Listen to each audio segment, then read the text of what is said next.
Welcome to Star 9 News. తిమ్మాపురంలో గడప గడపకు తిరుగుతూ ఫ్యాన్ గుర్తుకు ఓటు వేయాలని వైఎస్ జగన్మోహన్ రెడ్డిని మరోసారి ముఖ్యమంత్రిని చేయాలని ఎంపీ అభ్యర్థి చెవిరెడ్డి భాస్కర్ రెడ్డికి ఒక ఓటు, తాటిపర్తి చంద్రశేఖర్కి ఒక ఓటు వేయాలని ఓటర్లను అభ్యర్థిస్తున్నారు. ఈ కార్యక్రమంలో వైఎస్ఆర్సీపీ నాయకులు, అభిమానులు, కార్యకర్తలు విరివిగా పాల్గొన్నారు.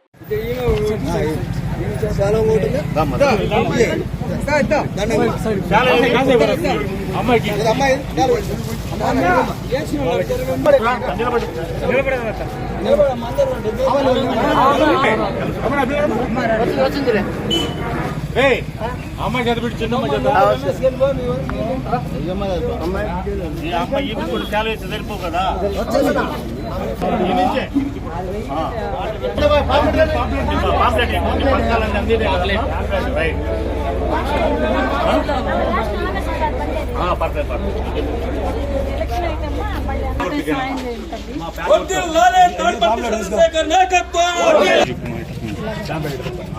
అమ్మా ఫ్లాప్